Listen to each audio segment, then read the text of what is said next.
It's been a fight, Joe, that I have to say, it's been so long in the making. What, nearly 1,000 days, I think, between when the fight was first supposed to happen and now. You spent so much time with Conor Benn. How do you think he will be dealing with the weight of expectation and the occasion? Because he hasn't boxed on a fight, top the bill, size of this magnitude yet in his career. Of course, but at the same time, he's his father's son.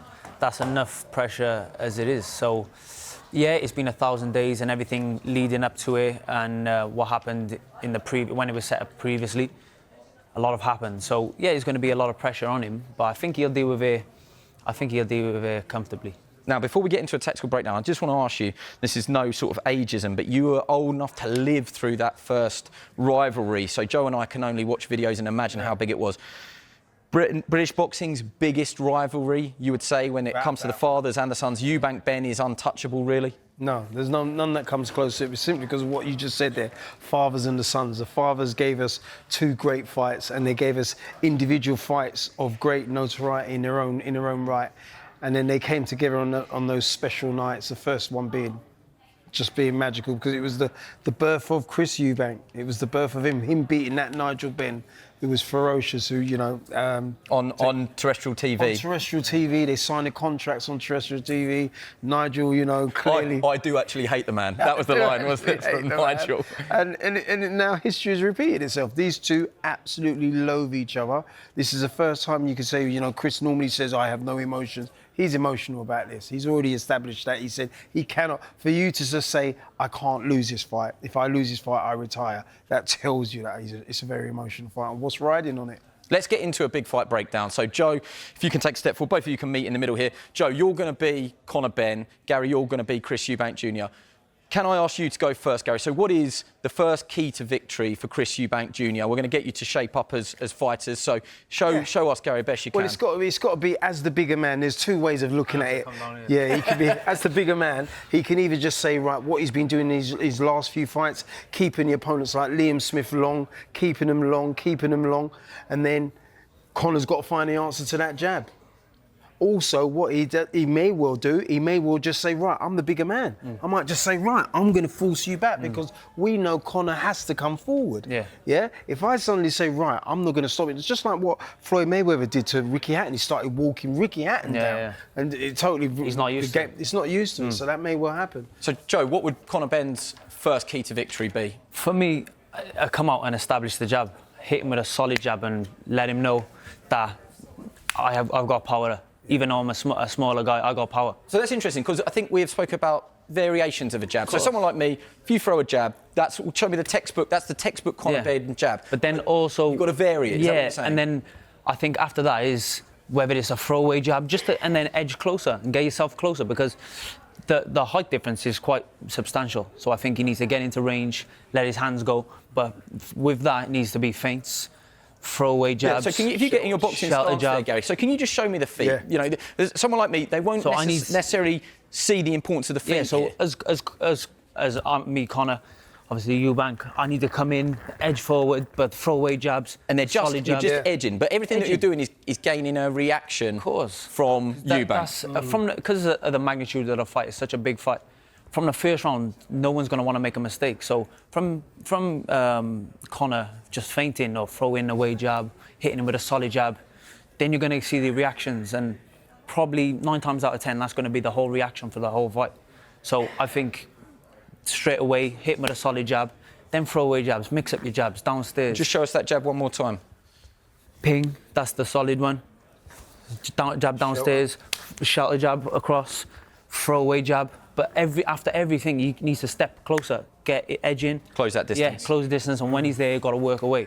Because all Eubank's going to want to do is keep it long and walk him onto the shots. OK, so key to victory number 2 for Junior would be what? If he's going to keep it long, he's going to keep it long with those really good clusters that he throws. You know, the clusters where he comes round to the body, particularly the uppercut, and the shots round the side.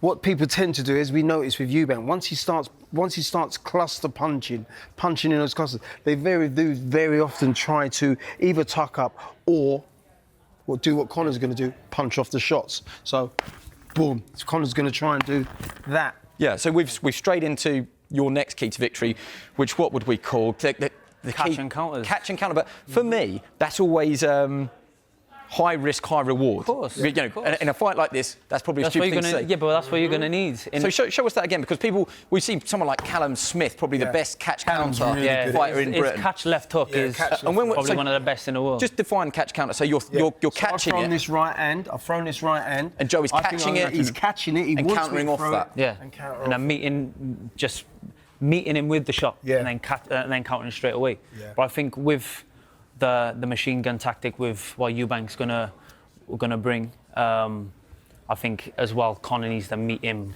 with it and catch him in between the shots. Yeah. And I think with him feinting and drawing him back and backing him up against the rope and cutting him off, I think that's going to draw the machine gun tactic out of Eubank. We haven't really spoke about it, but natural size. I mean, everyone's This is talking about what I'm weight. saying, you know, you know. if you're the naturally bigger man, how do you impose your natural size on Joe Cordina there, who's Conor Benn, obviously? Yeah, you know, I could be the bigger man by moving back, and as soon as Conor gets into range, that's it. I'm claiming hold of him, I'm leaning on him, and I'm roughing him up, okay? Or I might just punch at him and then drop in, like what we saw him do with Liam Smith. Punch at him, cluster punch at him again, and then as soon as Liam Smith's going to start something, I'm the one that's holding, I'm the one that's controlling. If he does end up forcing Conor back, just walking him down with a hard jab, he might be the one that turns around and starts using the hard jab. If the jab becomes successful, then it's a really short night or a long night, a long torturous night for Conor. What are the indicators for the viewers at home, you know, of someone's tail might be up that they're winning? If you're Conor Benn, I always find that Conor Benn is someone that thrives off confidence. He carries himself. You know, he can be quite ferocious early. What is a sign that he's dialed in and Tony Sims has got him doing what he wants? You'll see throughout the week, throughout this week. So it's not necessarily fight night, it's triggered throughout the week? Throughout the week, you'll see when he's dialed in. I believe he's dialed in from just seeing his stories and me just keeping a track on what he's doing. He's dialed in. You've sparred him. Yeah. What was one of the shots that you always used to look out for? I often think of him throwing that overhand right against Vargas when he was pretty ferocious. But having sparred him, and we know quite obviously that his spars with him often got out of hand. Yeah, but they won spars as in spars. Then it'd be the technical sparring would just get out of hand. So I don't mind it if it's normal sparring, but it'd be the technical that got out of hand. But yeah, he's got great hooks. His bent arm shots he keeps everything like quite tight, small. It's a Benn thing, yeah, isn't it? compact. He's his father's son. Yeah. It's his father's son. What about Eubank that he's ticking on fight night? I mean, the jab obviously, but he also carries himself in a certain way, I think. Yeah, it's an effective jab. It's not a world-class jab. You know, you look at people like George Groves, and I think that's an effective world-class jab. George had it from the minute he walked into the gym with us. You know, Chris it's a jab that's been curated. He still tends to drop that left hand a little bit sometimes when he's pulling it back. You know, he can be a little bit too singular with the jab rather than doubling it up, which is what I think he'll need to do with Conor. And that's what Conor have got. Yeah, and that's Conor's got a solid jab. What I do like about, looking at Conor as well, his defence is a bit leaky, but he still tries to punch off of his defence, doesn't he? Like in the last fight with Dobson, he was turning the shots and then turning the hook with it. He was riding, he was trying to ride a shot and counter with it. So it shows you that, he's Tony Sims has imbued a lot of boxing knowledge into him. But the problem is for him, he's fighting the biggest, by far the best opponent that he's boxed to date. Okay, look, it's crunch time now. Not going to get you on, Joe, and let you go without giving a prediction. So what do you think? At this stage, it's only Tuesday. I say that, it's only Tuesday. There's a lot that can happen that might change your mind. But as you stand here now, who wins and why? Ben within 6. I think he's going to come out and put it all over him. With the smart pressure. I think he's gonna come in and get him out of there. Ben in the first half of the fight, says Joe Cordina. What about you, Gary? I'm gonna go Chris after 6. I'm gonna go Chris after 6. I think he's gonna nullify what Ben does well, what Ben has to do well, and he's gonna get through those early rough rounds, and Ben, and then he'll stop Ben around 6, between 6 or 8.